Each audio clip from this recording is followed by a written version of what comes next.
మాధవి గారు నెల్లిమర్ల.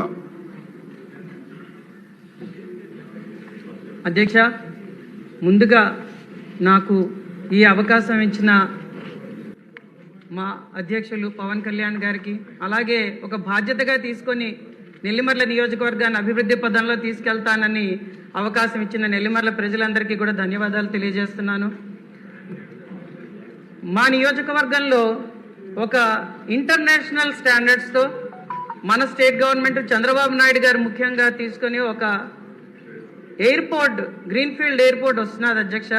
కానీ మా దురదృష్టం ఏంటంటే అంత ఎయిర్పోర్ట్ వస్తున్న నియోజకవర్గంలో కనీసం ఎక్కడా కూడా వీధి కాలువలు లేవు.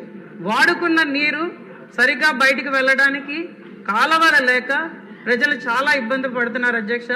ఎంత ప్యాథటిక్ సిచ్యువేషన్ అంటే ఇంటి ముందర గొయ్యలు తీసుకొని వాడుకున్న నీరంతా గోతిలోకి వచ్చిన తర్వాత మళ్ళీ రాత్రిపూట మహిళలు అందులో నీటిని బయటికి ఊరి చివర పారేయడానికి బకెట్లతో తీసుకొని వెళ్లాల్సినంత దుస్థితి అక్కడ ఈరోజు ఉందంటే నిజంగా అది చాలా బాధాకరమైన విషయం.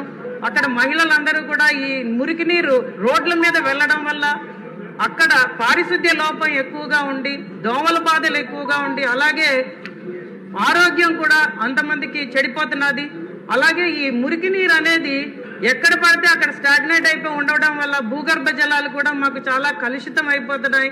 వాటర్ సమస్య అధికంగా ఉన్న మా నియోజకవర్గంలో ఇది పుండి మీద కారంలా తయారవుతున్నది. కాబట్టి ఈసారి అధిక సంఖ్యలో నిధులు మా నియోజకవర్గానికి ఈ మురికి కాలువల నిర్మాణానికి గౌరవ మంత్రివర్యులు ఎలాకేట్ చేస్తారని రూరల్ డెవలప్మెంట్లో భాగంగా విజ్ఞప్తి చేయడం జరుగుతున్నది అధ్యక్ష.